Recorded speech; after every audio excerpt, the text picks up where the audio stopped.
week in Lent, and this is our Lenten story time. We are thinking about God's calling.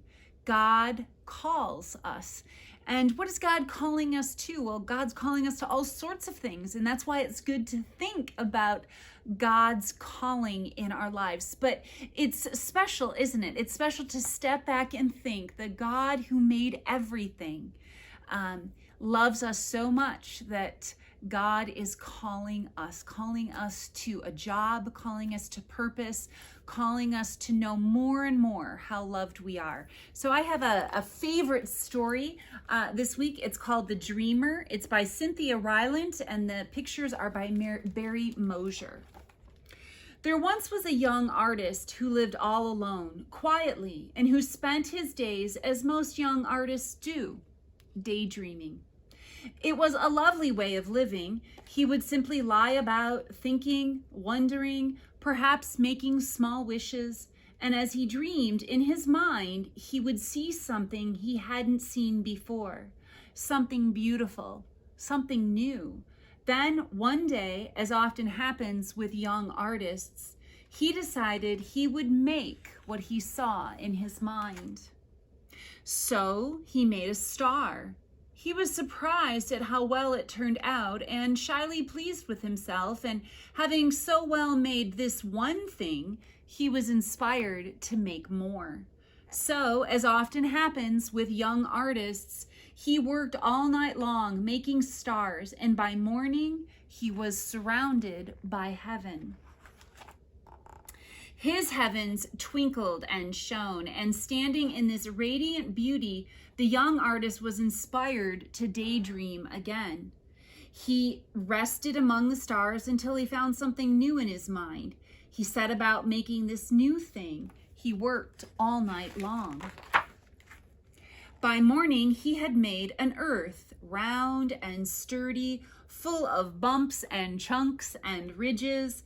It borrowed the light of the heavens and sat full of form and grace. The young artist, shyly pleased with himself, rested his back against a smooth ridge and gently closed his eyes. And after a time, he saw another thing in his mind: blue water. This he painted onto the hard, dry earth, giving it color. The young artist loved the color and wanted more, so he floated on the blue water and dreamed. In time, he saw this: green grass.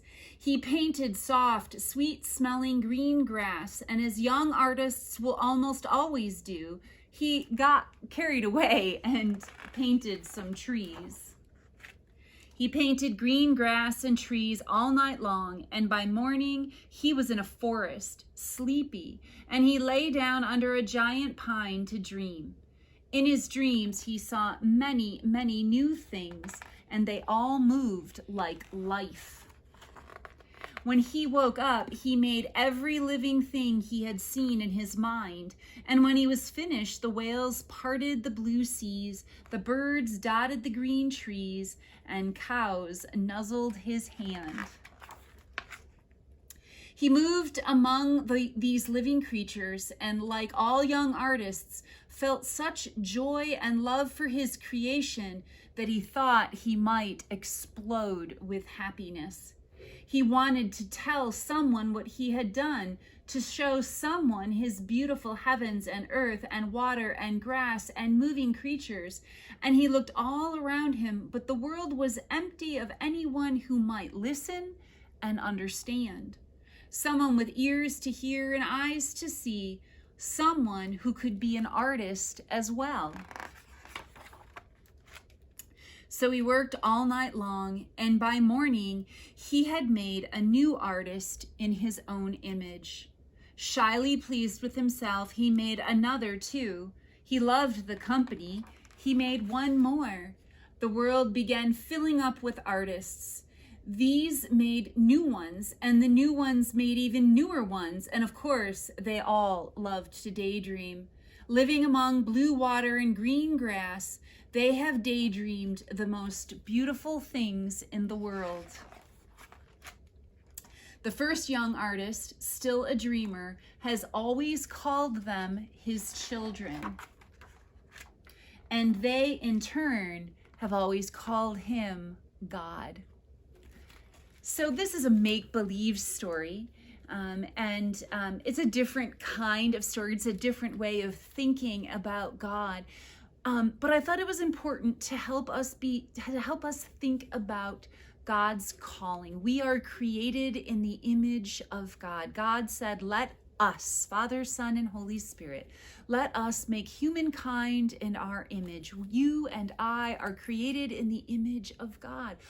All human beings are. We are created as God's children. And it's so important for us to answer the call to cooperate with who God has made us to be. God is an artist.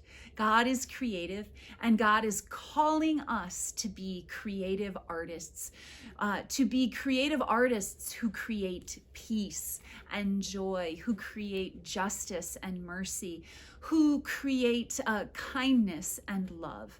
So lots to think about this first week in Lent, but our hope is that you remember that you are a child of God, that you were created in the image of God, that you get to cooperate with how God has made you, and that you too are called to be an artist. All right, be creative this week, friends, and we'll be together again next week. Bye.